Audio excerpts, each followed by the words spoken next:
Good morning, you're tuned to the Leg Up, your domestic thoroughbred weekly preview podcast. And Travis Stakes Day at Te Rapa. We've got a good meeting at Hastings, but want to look back before we look forward. Stephen Hunt, Paul Mawadi, good morning to you boys. Morning. Yeah, what happened last week, Steve? I remember demonetisation. Gee, they... the old-fashioned betting plunge. Talk about strip the currency out of the building. Well done. We were demonetised at the end of it, weren't we? Yeah, no sweat needed by punters either. No. It was game over around about the 250, 300 metre mark down the HQ straight. A pearl of a ride from Sam Collett. Yeah. Looked under a little bit of pressure around about the 700 metre mark, but just to get it going and presented down that middle part of the strip where the winners were coming from, and it was game over. Opened at $11 and betting commenced on Wednesday. I think its shortest SP was 550, might have went out a turn to $6 on the close. Yeah. Don't get many wrong, do they, Paul? But Punters found one there. God bless them. They certainly did. What else are the highlights? Oh, well, the stablemate won the feature 2-year-old race, the Champagne Stakes, and Lady Morale. Oh, yes. Progressive. Good day for Nigel Tyler. Interesting race. Oh, yes. They're the gentlemen that found their way onto the course there. Repairing the divots. It's a good time to be doing that, isn't it? It was. Looking for Easter eggs. Yeah, it was interesting probably to talk about that. Maybe we can bring Brendan in. Good morning to you, Pops, as well. Interesting, that race. Like if it was a maiden, potentially would that have been abandoned, that race, that 2-year-old race? Or because it was listed, they sort of went ahead and they scratched one, and tricky decision. Look, the thing I feel uneasy about what happened with that particular race is that when I line up to have a bet, I'm having a bet on a race that's run over 1,600 metres with no obstacles in front of it. If it's a jumping race, yep, for sure. There's going to be, things are going to happen. This is a race where over 1,600 metres, there is also a couple of people on the track that you have to avoid. So I don't bet into a race, knowing that and thinking that could happen. So that is where the issue is with where I feel with these sort of incidents, and a little bit similar to the one where we had the man on the track at Trentham. Yes, we did have a late scratching of one horse who was impeded, but look, it's almost a case of do we just move on and just say, look, this has happened. Unfortunately, we have to refund because of you looking after the punter. I think that's where I'm coming from. Yes, the other side of the coin is the prestige of the race and the horse that's won it, and the connections and the money and all those other ramifications and the cost to the club and all those sorts of things. I understand that, but just looking from a punting perspective, I certainly don't have a bet with the mindset of maybe having to avoid two people on the track at the same time. Could they take the black type off them, Steve, though? That's the other side of the coin that BP alluded to. Well, surely this day and age you can do both. Maybe in terms of looking after the punter, refund all. We may have paid out in terms of final field betting the winner, but that was a discussion we were having at the time if the race was abandoned. But in terms of black type print, surely that can stand even if the race was abandoned. Yeah, okay. It's just simple paperwork that needs to be done throughout the CV of the horses. Surely that can remain, but in terms of the betting side, that can be refunded. So, look, there's different ways of looking at it. Some punters that had the winner, had the Quinella, trifecta, first four, etc., they don't want it to be abandoned. So there's some people there that want their tickets to hold. Awkward ones where you're never going to you're never going to win-win on all situations. Yeah. What about what else do we have, Steve, there on the list there from last weekend? Yeah, Bowden, your best bet, Paul Mawadi. Thank you. $2.10 into $1.70, well backed. That's a couple of back-to-back Gold Cups, Alpuni and Canterbury for Bowden. Not sure where he goes now. BP might have some info around Bowden. Maybe he goes to Australia. Who knows? I know they're looking at the spring and working back from a potential Melbourne Cup. Graham, he likes to raise the bar with his horses, doesn't he, at the best of times. And Atushu was outstanding once again. A little bit sticky around the 400 or 500 metre mark. She was still back last, had to come to the middle part of the track where she quite often presents herself and rattle home those fast sectionals. Look, the margin, she didn't put the decent margin what she did over 1,600 on her opposition on Saturday, but again, those last 600 splits, they're the fastest, even up against the sprinters on the same day. So look, she's just a very talented filly, and hopefully she makes her way across the Tasman. I thought halfway down the straight we had a chance for Atushu to be beaten. Get her knocked over. Yeah, I really did. But boy, she found another gear. She sure did. She sprouted wings, didn't she? It's probably the most aptly named horse given the times that we live in at the moment. What, sneezing? I'll just Yeah. throw it out there. That is one of your best work. Coming from left Hair field all is week. always- Yeah, hair all week, exactly, Yes, sadly. yes. BP, any news on Bowden? Do you know anything about the plans there? Or I don't actually know. I don't have anything No. more up to date around Bowden, but certainly Graham has, as you said, got his sights on maybe something bigger throughout the spring. And why not? I mean, he's won a number of races. He's won impressively at that Cups level. So is it now a chance for him to really see if he can spread his wings even any further, Bowden? So, and a tissue, I did speak to Stephen Marsh yesterday actually about a tissue, and they're just going to assess her over the next couple of days because she has had to float down and back from Riccarton, and just don't want to have a good look over her before they make a decision about going to Queensland for the Queensland Oaks, because it has been a big preparation for her, and they want to be 100% sure if they want to send her on the plane. She's in the right form. She's a horse that has really gone to that next level, hasn't she? She was a horse that won at counties and only won just by a small margin as a narrow favourite, and then she's just continued to really sprout in the next couple of starts. So great progression from her. So looking forward to what they want to do with her if she does go to Queensland. yeah, I can't wait for this Queensland Carnival. We didn't have the Greater Sydney Carnival. I reckon there's some money to be made on some Kiwis over there, but that's just my hunch. But if a tissue goes, I'll be on. BP, what about a maiden of the week for us, mate? You've always got something for us that we can follow with a bit of confidence. Where have you gone this week? Well, about this time last week, guys, while you were recording the leg up, I was hitting about $100 worth of golf balls into Lake Taupō, having a shot at the hole-in-one, and came up with nothing. But while we were there, of course, again, we're getting this surge, this push. What's the maiden of the week going to be, BP? What have you got for us? And I said, well, okay, we'll have to tune in. Went to next week, and we found this one from Saturday, of course, out of Riccarton. What a win out wide from Champers, a horse who really let down from a long way back. Good win, very encouraging win. And on a weekend where, look, there were probably a few chances to find a maiden of the week, because we had a lot of sort of that type of racing, especially on our Monday program out of Avondale, and even our races yesterday out of Rotorua. There was a few good maiden horses to sort of work through. But I thought, going off what I saw there at Riccarton, quite an impressive win to the eye. Backed it up with the figures too. So happy to make that the maiden of the week. Yeah, okay, Champers. You know a bit about that family, Steve, don't you? I do. Champers. I do. Yeah. How long we got? 40 odd minutes. Oh, here we go. No, look, Billy Gleeson, who bred that horse, Champers, by Tavistock, a 4-year-old filly. So she's been a horse that's needed to take time, which a lot of the progeny of Tavistock need to do. But she looks to be a progressive type. 1400, I think, her sweet spot, maybe in 12 or so months once she gets over ground. And Billy also breeding the half brother on the rocks. But you go back to the second dam, refused to dance, who left efficient in guillotine. So the pedigree's there for a bit of upside, and they'll have a bit of fun around Champers. Yeah, okay, that's one to follow for sure. Righto, boys, we better push on here. We've already burned about 7 or 8 minutes just reminiscing, but we've got work to do here. 5 races we want to get through. And we're going to start at Te Rapa, Steve. We'll go racebook order here. Start with race number 5. And that is the Cambridge Breeders' Stakes over the 1,200 metres. And once again, Babylon Berlin heads the market, was a dominant winner in the prelude 2 weeks ago. Open 220, has been shaved into $2.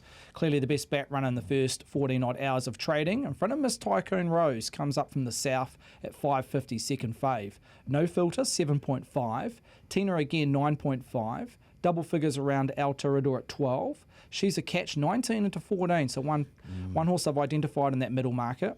A side-by-side 15, Rose and Power 23.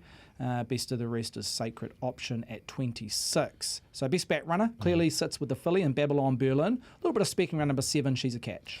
Yeah, look, already a good, nice, strong move here for the favourite, BP. She did it easily last time, straight to the lead, and improved her position. She'll be probably expecting to do the same thing again, but a little bit of speed in this one. How have you framed up the breeders?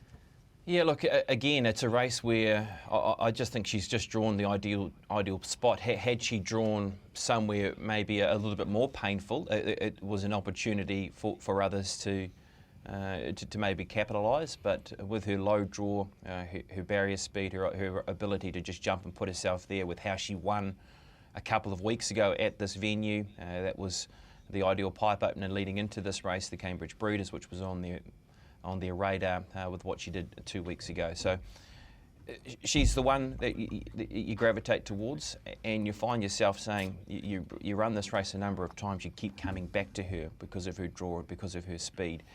Look, it is a good field around her, and I think that the horses that you have to be worried about are going to be horses that are certainly Miss Tycoon Rose, because she's proven at the elite level. I mean, only a couple of starts ago she was placed at the Group 1 level behind Karma Lass when running second in the 1,000 guineas.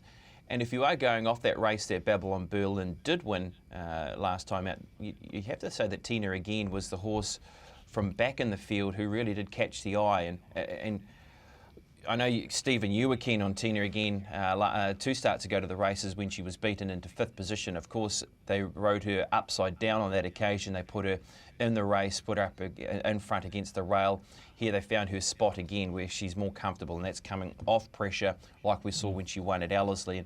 And once again, you'd imagine with her draw, she can be maybe a pair or two closer, but that opportunity of maybe trying to come at them late, coming off pressure. I thought she was a super last onto the races. Yeah, agree 100%. I think that's vital what you touch on in the barrier 5 position. If she can get 1 or 2 pegs closer, because she found herself around about 5.5 lengths off Babylon Berlin at the 600 metre mark.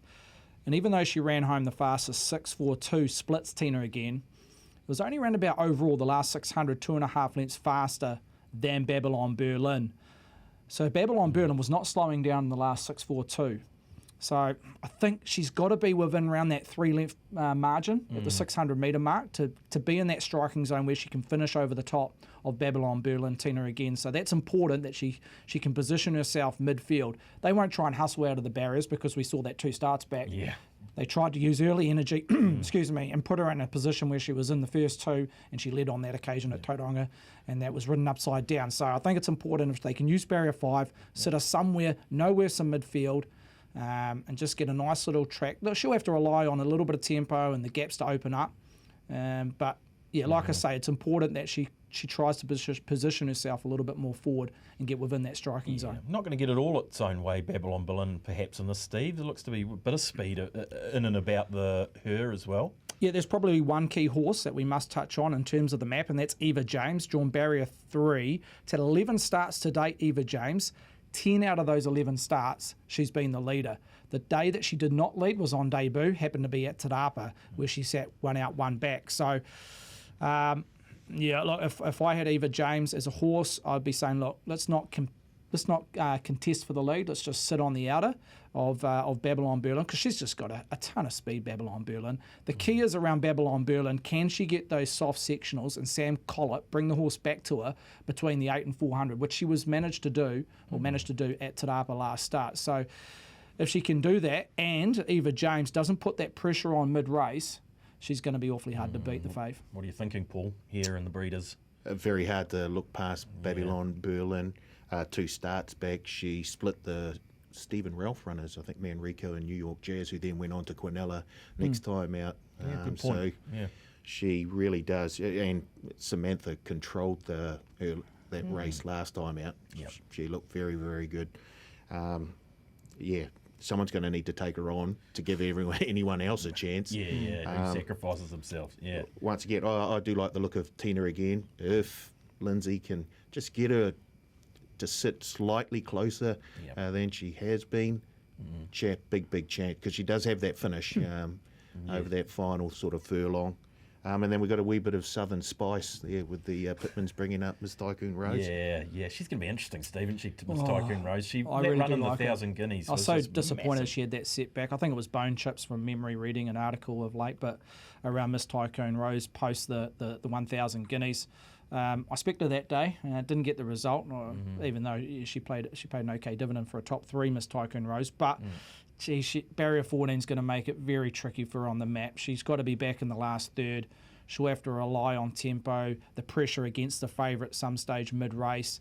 and for that all to unfold. Yeah, she just needs a few variables to go away, Miss Tycoon Rose. I've got no doubt she's got the ability, and she could be one of these horses flashing home late into the first 4 or 5, and you'd be going, oh, what a run, next time. But for this race and the profile and the race shape from barrier 14, it makes it very tricky. Yeah, I'm not seeing a lot of money for her either, so a lot of people are probably thinking the same thing. I want to mention She's a Catch, Steve, because Bit of money? Yeah, exactly. Your ears would have pricked up, Paul, I've no doubt. When you see the big red mark, there's some good early money around She's a Catch. She's second up into this.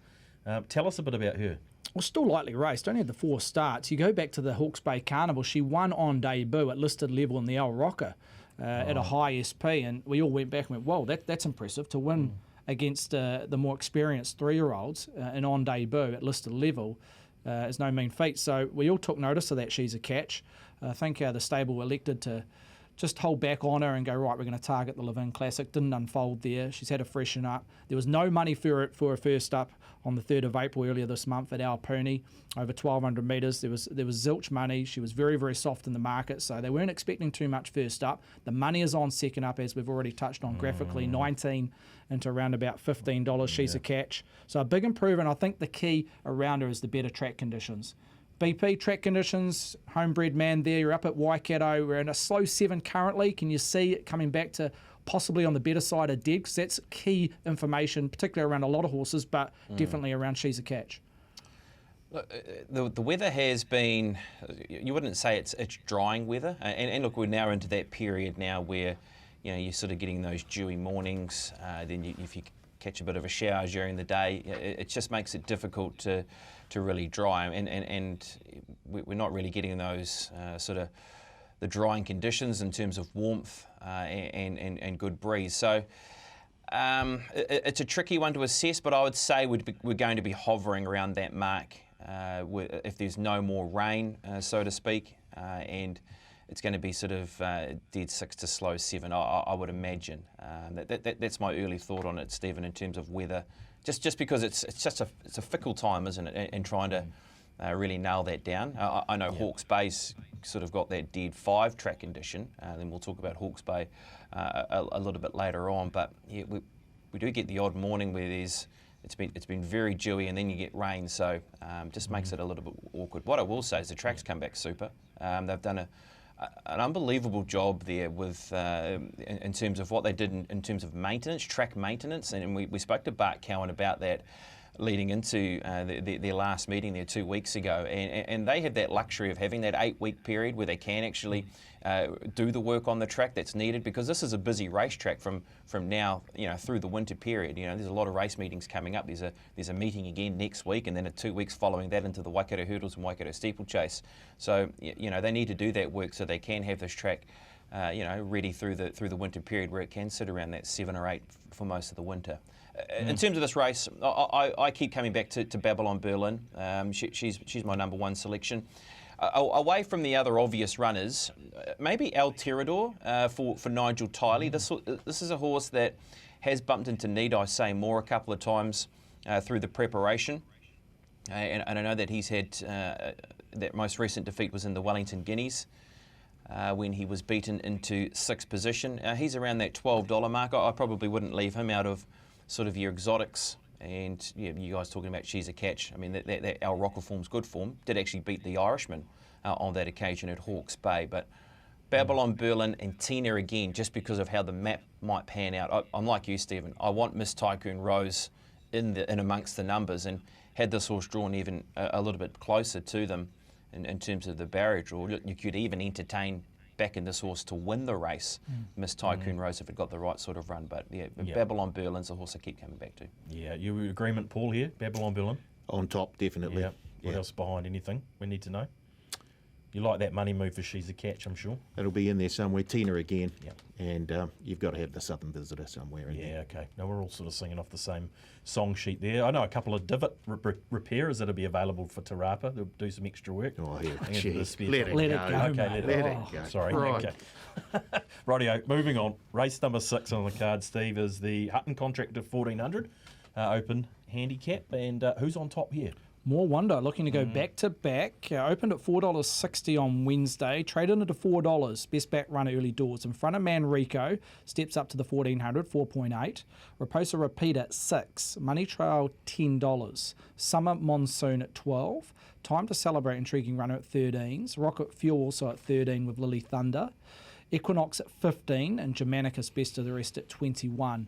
But overall, More Wonder is the standout in terms of early betting. Yeah, okay. Good early push for More Wonder BP, but looks a wide open betting race on paper. Look, it is, isn't it? And look, More Wonder won last time at $16, and that was the right sort of price to be backing More Wonder at because of just what happened in his 3-year-old season.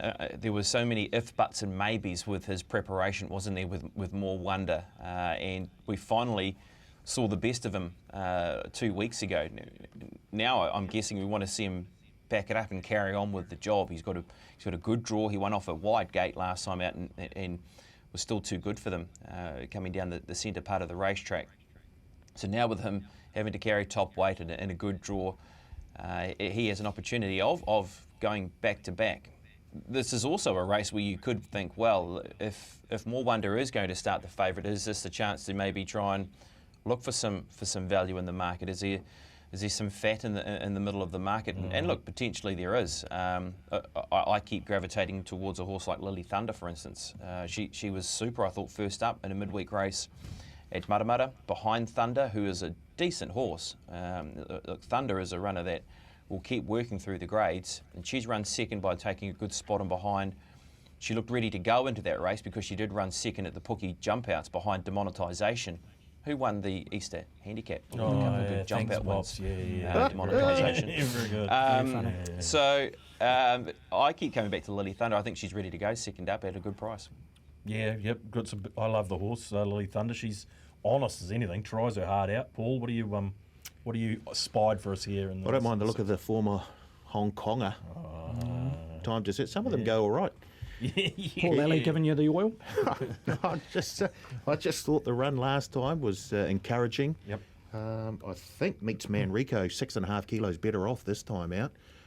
So a wee bit of weight relief. And yeah, I think that run done it. And at the price at $13, I don't mind. I know you mentioned you got a wee bit of money with the top 3 finish for Miss Tycoon Rose in the 1,000 Guineas. I don't know if we've mentioned we've got these new markets, top 2, top 3, top 4, which for mine are just, they're set for a BP multi. Top 4, a top 4 sort of multi. Yeah, well, top 4, obviously, you get a reduced price, but if your runner finishes first, second, third or fourth, you get paid out as a winner, and I'm sure that BP has got a couple of these lined up this weekend. looks like a top 4 race, Pops, doesn't it? Well, it is, isn't it? And if you like a horse that is at that $13 to $19 bracket, and you're thinking, oh yeah, each way all day, let's have some of this. Well, you then need to click on the next button next to Win in Place and just check, hang on a minute, what is this horse actually paying for a top 4?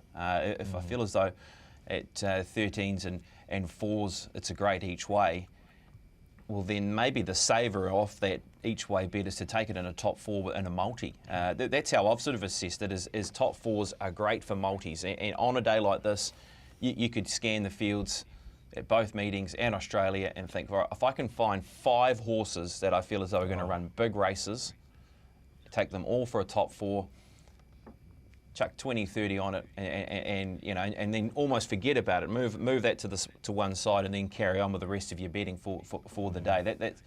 I think it's made for multis. I really do. I think top 4 is the best thing that's been brought in by the TAB, and I love what they've done there. Oh, you picked it from the bowler's arm there. He loves a top 4 multi. Oh, yeah. No surprise, to be fair, probably. It was the off cutter, but I put it to the boundary. Don't worry, big guy. So there you go. Time to celebrate, Paul. Anything else that tickles your taste buds here in the 6th? Want to move on? Yeah, More Wonder after that run. I just, as BP said, you're not getting the juicy odds that you did last time out. Again, isn't it? There or thereabouts. Yep. I've left Raposa Repeater out, Yep. possibly at my own At your peril. peril. Yep. But I did like the Manrico as well. He's flying, man, Rico. Yeah, exactly. He is. He's going for 3 in a row. His PB's all at 1200, but he has won an Open 14 at Pukekohe earlier this year, so no total knock on the 7 furlongs around Manrico. More wonder, I'm a little bit opposite. I rated him around about a 30% chance in the race, so 330, 100% marker. I still think there's a little bit of an edge in his price at $4. Again, he's got to back it up, which we haven't seen right throughout his career, but I don't think that's totally his fault. He's been up and down in distance and trips and conditions of races. Look, he's up 2 kegs, but I look at this race as a whole. Is it as strong as what he met 2 weeks ago? I don't think it is. There's no Pop Star Princess. There's no 2 illicits in the race.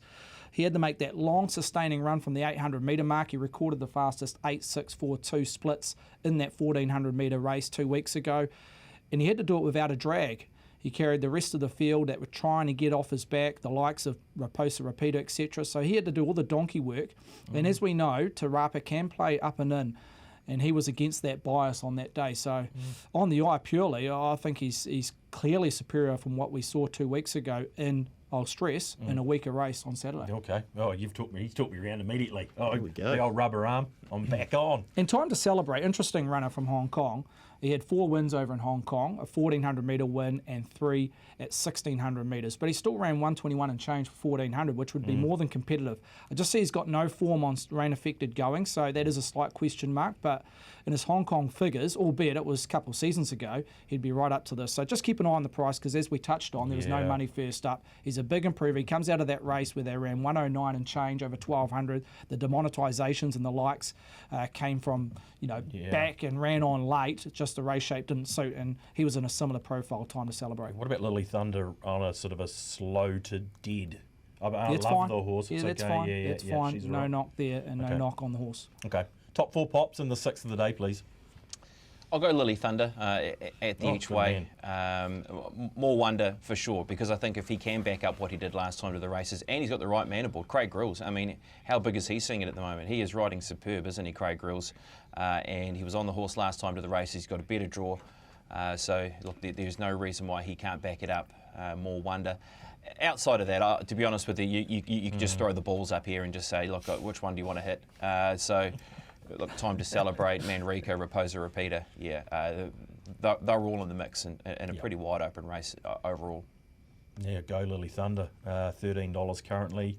You're going to have a little spec on Time to Celebrate? Time to Celebrate. Yeah, okay. And I hope I do after. You will anyway. You tend to, yeah, exactly. Regardless of the results. You don't tend to miss. Righto, boys. Let's get to the feature. Race number 7 on the cards, the Travis Stakes, 2,000 metres for the fillies and mares. Steve, who is our favourite here?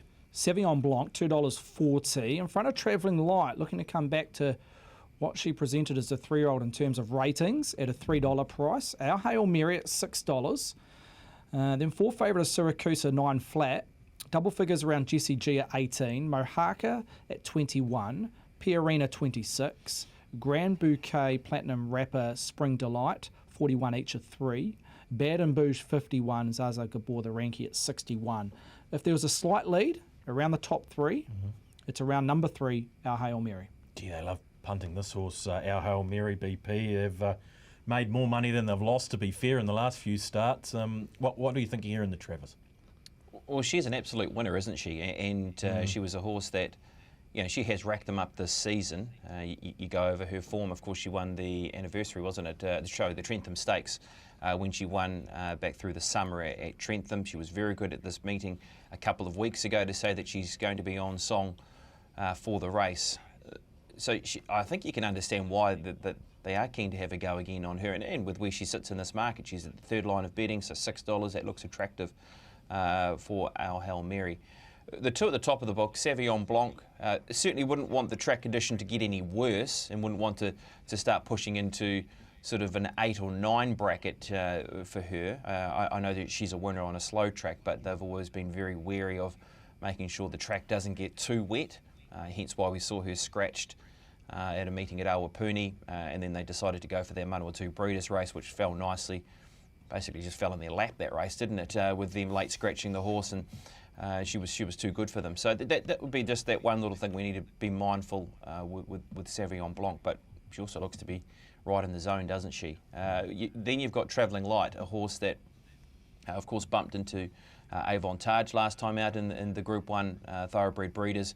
Goes up to 2,000 metres for the second time in her career. Of course, she was placed at this distance at this venue, when beaten a long way in behind To Illicit. So they are the three, and it's a matter of which way you want to go. At this stage, I still find it hard to get away from Savion Blanc with what she has done this season.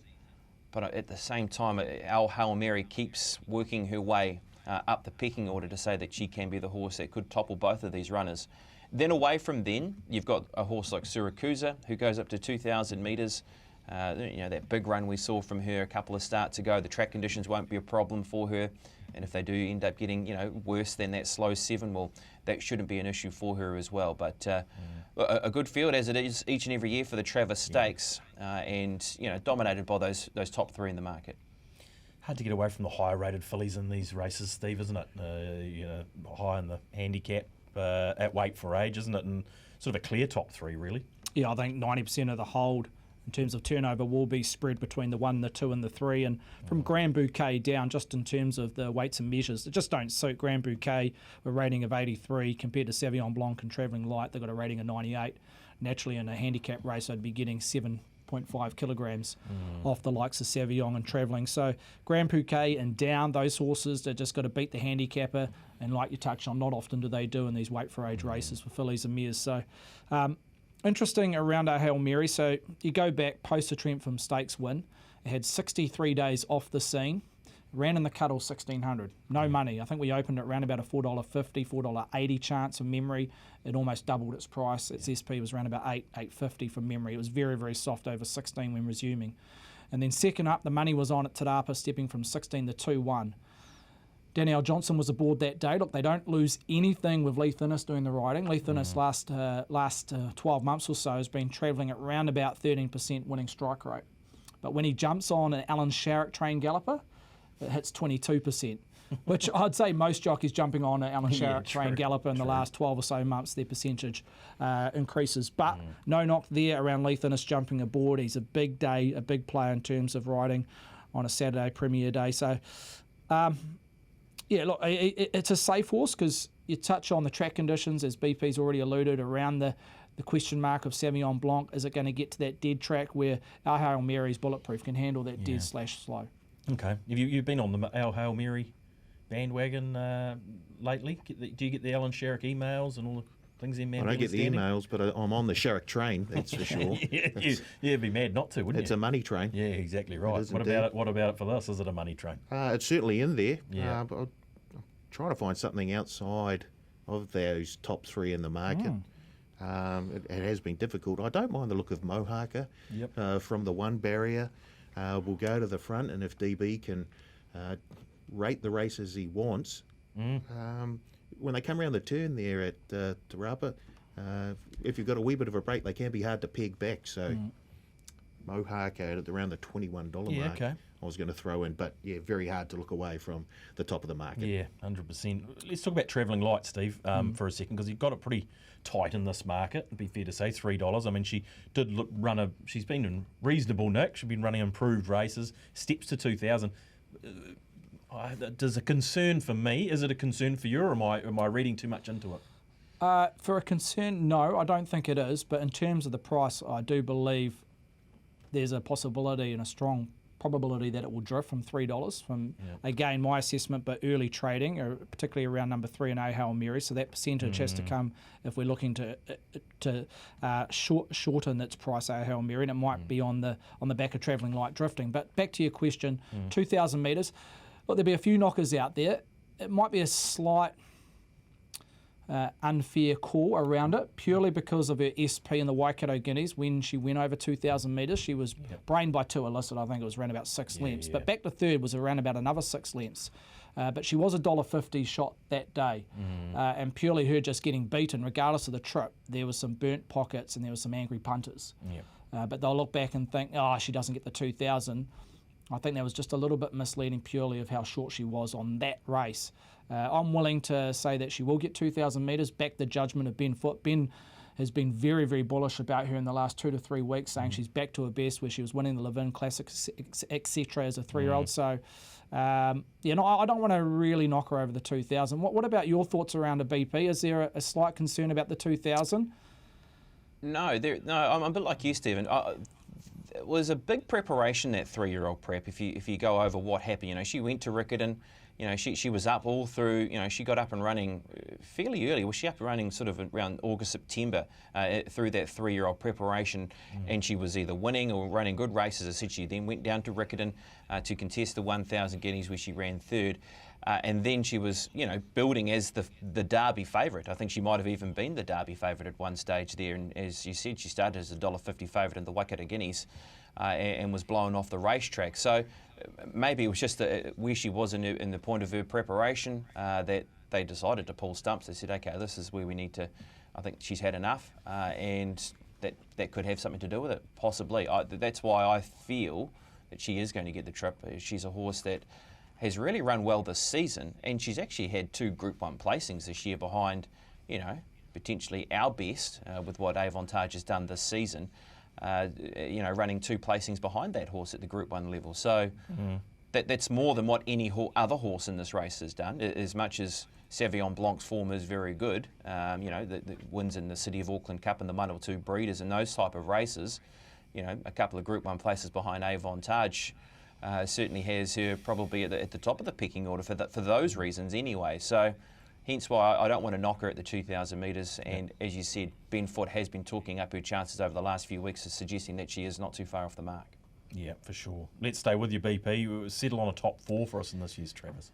Yeah, look, I really wanted to put Ale Hail Mary on top. I was so close to doing it. And it could change. It could change if the track conditions change.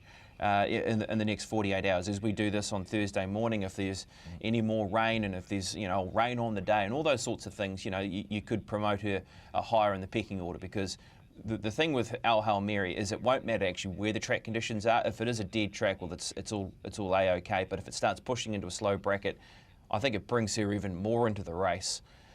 Savion Blanc, though, with what she's done, she was aided by a good ride in a race where there was a lot of pressure on in the 1 or 2 breeders. She looks to be in a great space. So if the track can hold up to her liking, she's going to be awfully hard to beat. So hard to get away from the 1-3-2 combination for mine, and feel as though they can get away from the rest with horses like Syracuse and Mohaka. Mohaka was in a decent bit of speed up front. If we can actually get it sort of more in its favour, then can be a chance for those that are looking to try and thicken up the first 4. You like to thicken up the first 4? You going to each way Mohaka or? Mohaka. Well, I think that's one of those ones for BP's top 4 multi. Oh, okay. So I'll definitely be throwing Mohaka in there. Yep. But yeah, Savion Blanc, winner of the City of Auckland Cup, second behind Ocean Billy in the Waikato Cup. 2000's perfect. It all sets up. Right there, yeah. But decent as BP trainer, says, decent stable. The marketplace just doesn't take a set on this horse, right? It's got so much going for it. Danielle, Jamie Richards, they're just not going to take a set against it. So what are we currently at? 240. It's not going to start and it'll drift around about that $283 mark. They just don't do it around these horses. So like I stress, if there's a little bit of give in terms of pricing, it might happen around Travelling Light, Our Hail Mary, those 2 prices coming together. Yeah, okay. Going to be an interesting race nonetheless. Let's nip down to Hawke's Bay, boys. We want to have a quickly look at a couple of races down there. I think we're just going to start in race number 7, Steve, are we? Or let's have a look here. Yeah, race 7. Race 7. The open 14. Thank you for saving me. Yeah, Tremaine starting gates, 1,400 metres. Race number 7. Gee, this is an even old go. Yeah, very even. One of the more even races on Saturday up and down the country. Beefeater, Raposa Repeater. Now, Raposa Repeater yet to have a jockey here at Hastings, so likely scratching and take its place over the 1,400 at Te Rapa, but as it stands, $6 each of 2 Beefeater, Raposa Repeater. Swiss Watch on the back of a trial win at $7 first up. Hartley on the quick backup also at 7. A Rocket Fuel 8.5. Rockin' Affair 9.5. Double figures round Stumpy and Summer Monsoon $10 each of 2. Angaria at Mertens, 11 and 14 respectively, and also What a Smash also at 14 with Equinox. So look, rank outside at $14. Crikey, you've never seen a favourite at market $6, a very compressed market to say the least. 12 horses between 6 and 14. Talk about throw the balls up in the air, Pops. Race number 7. Yeah, dead set. Which one do you want to hit? Yeah, exactly. Yeah, this is an awfully hard race. Swiss Watch, first of all. Boy, I don't know how many times I've been burnt on this horse. Swiss Watch, it looks electric at the trials, and you just want to be on first up. And it's got a very good second up record. I just don't think I've ever been on when it's second up. I always seem to be on fresh up when it looks so good through its trials. So I want to be very cautious at the same time, but it loves Hawke's Bay. That's the key to this horse. It just operates at its optimum here at Hawke's Bay. It's had 7 starts here for 4 wins. Look, maybe it is time to have one more shot at this with Swiss Watch first up. The other horse I didn't mind was maybe Hartley. We know Hartley races well here at Hawke's Bay. It's a runner that operates well here, and maybe with the track conditions, being slightly better at the moment. Where are we sitting at? A dead 5. So it's on the quick backup, of course, from racing on Sunday. Is Hartley, but boy, this is a race where you really could pick anything out, and you would say it's a chance. Yeah, exactly. Can't put the line through too many. Hartley was good though, Steve. I mean, he says he's 4 from 4 there, and he was only 1.3 lengths off, led them up, and was fighting right to the line. Only got faded late, so he's a good horse second up. Yeah, I think it might be a bit of astute planning from the Connors team, Neil Connors, etc. Second up, as you mentioned, on the quick backup, racing on Sunday, and blinkers added. The only query is a lot of speed in this race. The likes of Rocket Fuel, if it takes its place, again, a dual acceptor, from a wide gate should come across. You've got Stumpy. Angaria loves to push forward. Angaria's an interesting runner because the money's on, but every time it's taken a sit, where it did first up at Te Rapa, it was 1 out, 1 back, just doesn't quite have that turn of foot. I think it's one horse that wants to really profile into that lead/rail position. So Angaria, again, will look to go forward. Swiss Watch, a go-forward horse. And then Hartley, the one we just touched on, again, will want to be in the first 3 or 4. So naturally, there will be speed in this race above moderate. Okay, that's interesting. Paul? What a compressed market. Yeah, it's unusual, isn't it, to see it this season? I struggle to think back to a market where the favourite 6 and the rankings 14. 14, exactly, unless it's exactly right. Well, what are you thinking? This is your sort of race, though. I am on Swiss Watch. You can jag one. You're not, are you? I am on Swiss Watch. Never won. Is it one first up? I don't know if it has. No, it hasn't. No, it hasn't. But as BP said... you don't want to miss out. It's a bit of FOMO here with the Swiss Watch. Well, exactly, and I think he's probably the only person in the world that loves Hawke's Bay more than Swiss Watch. You're going to be on at 7s? I have to be. Yeah, okay. I have. I'm in there. I didn't mind the look of Stumpy. Yep.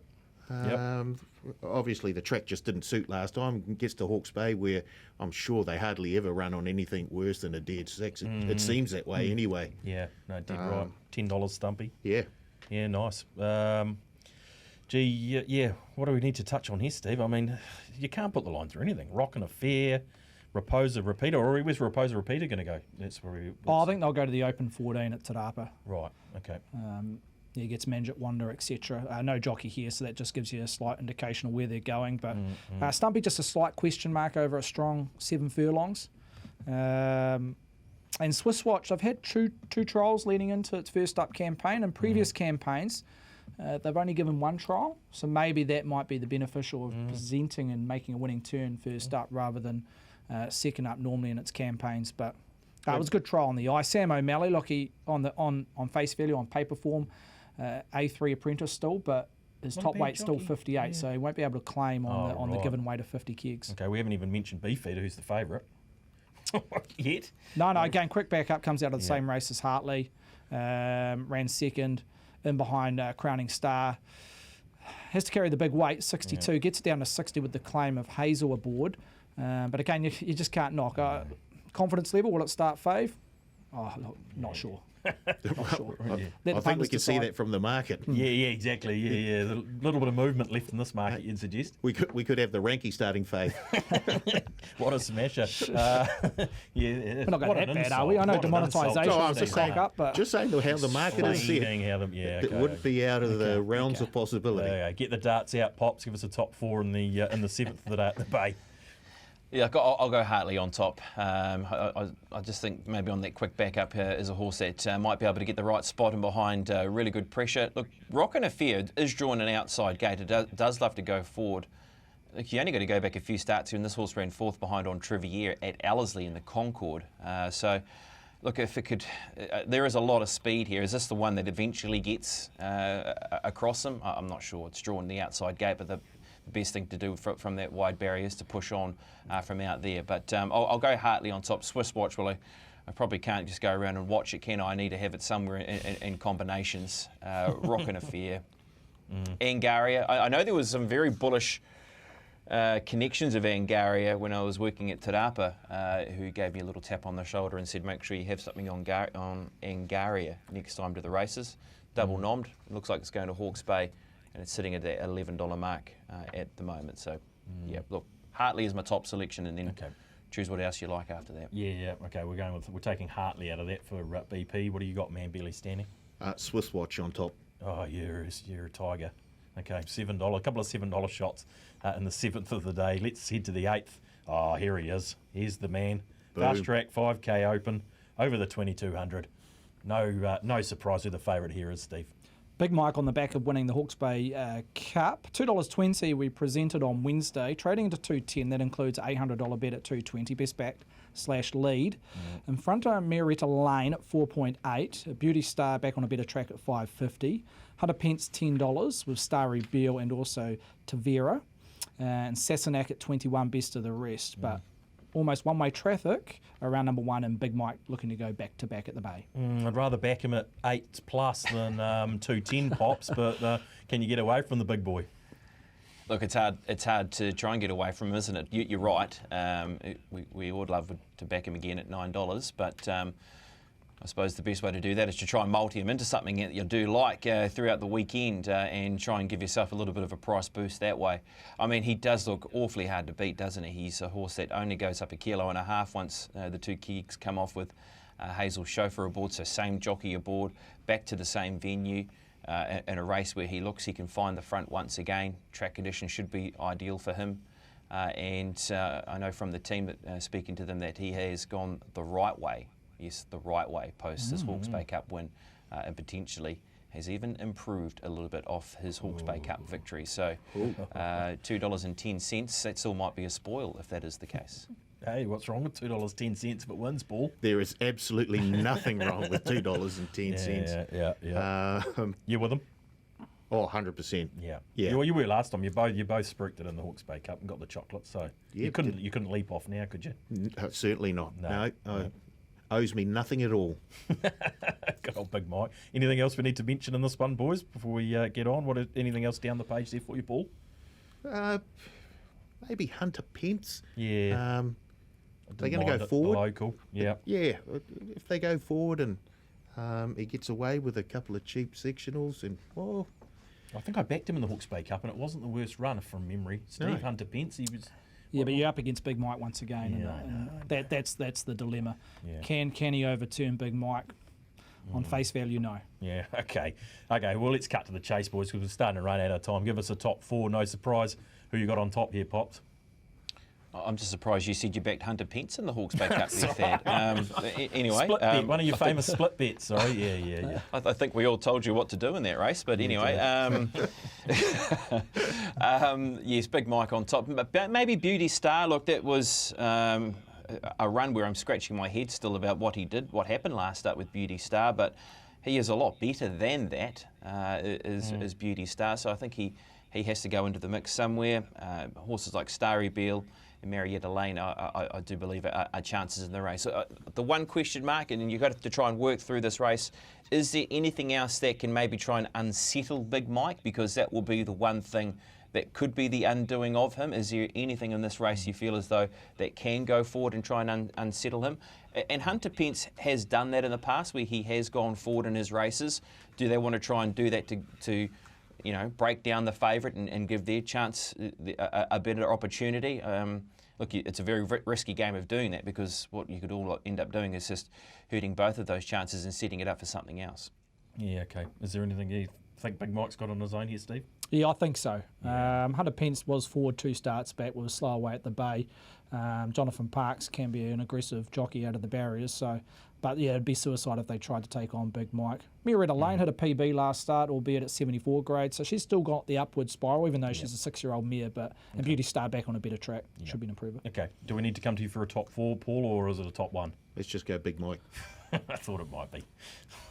Okay, boys, we better start to think about winding this up. We've been spruiking a Horse of the Year chat for a week now, and we said we'd do it this week, Steve, but we're going to have to save it again. So maybe one less race next week. And There's plenty of time, isn't it? Well, there's plenty of time, but it'd be nice to have that chat around Horse of the Australia? Year. We wanted to, absolutely. South Couple of Australian Kiwis Oaks, going Lana around in Cord. the Who else? Oaks. There's another one. Oh, Tokarangi. Tokarangi. Yeah, both at double figure prices too. Lana Cord, yes. Lana Cord, don't- yeah. Lana Cord, don't mind either of them. Right, bit of the daytime. That's what we've got to do. Paul, start with you, mate. You're fighting back. I'm fighting, yeah. Two on the about bounce. Yeah, look, I was on the mat, You were on the out mat. cold. Yeah. I've got back up, managed to make it back to the corner, and I feel refreshed now.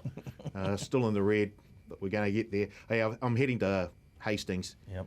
race 2 Saturday, and the 2-year-old Eagle Tarzan. First starter, isn't it? First Right, starter, yeah. that's right, yeah. So I'm getting a wee bit frisky. But to get out of that red, I've got to do something. So Eagle Tarzan. This is about the time of the year where the Baker Forsman and we're just starting throw to see one or it, aren't two we? up, and just as the tracks are starting to turn. Yeah.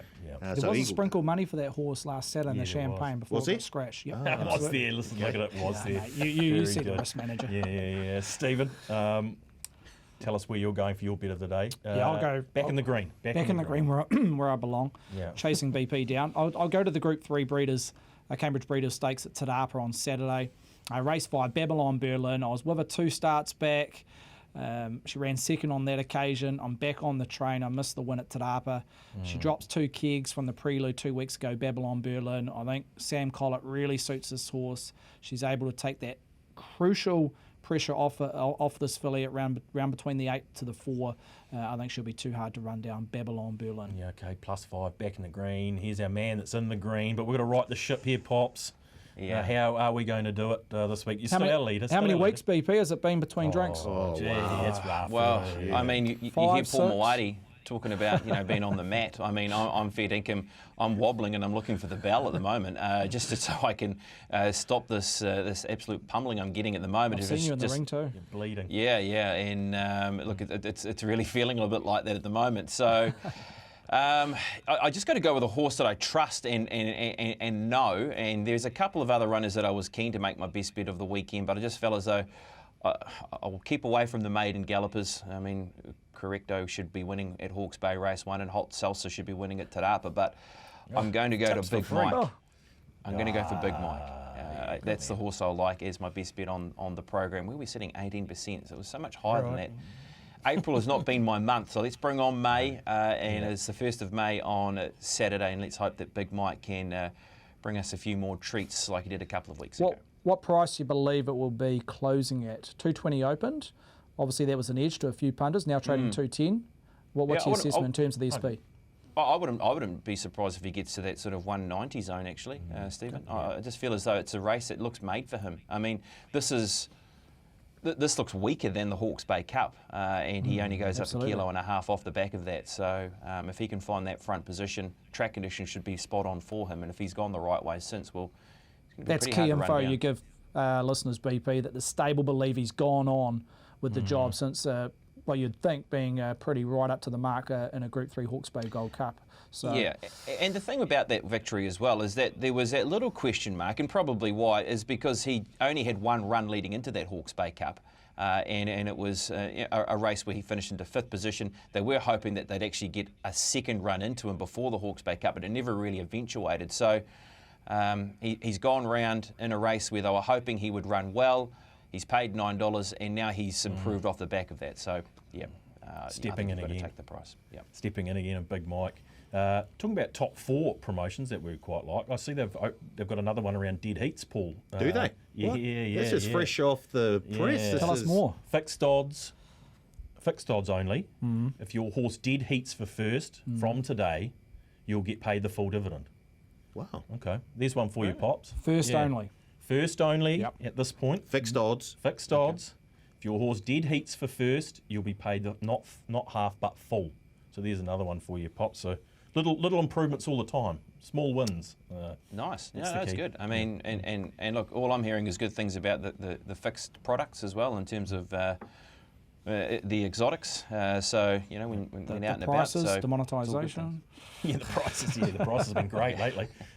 Let's hope for 5 across the track, dead heading for first this weekend. Oh, yeah. Wow. Very good. I hadn't thought about combinations of it. Talk Very good. about demonetisation. Yeah, exactly. Whoa. Okay, BP, thank you for your time as always, mate. We do appreciate it. And thank you, boys. We better wind it up for another week. We're going to have that Horse of the Year chat at some point, but it will remain on ice at this stage. But good luck for the weekend, Paul. Thank you. Yep, it's a big one. Yeah. Looking forward to it. You going golfing tomorrow, though? We've got a little tournament on tomorrow, and I'll be back in the office Saturday, Sunday, looking after things. In the office or? Okay.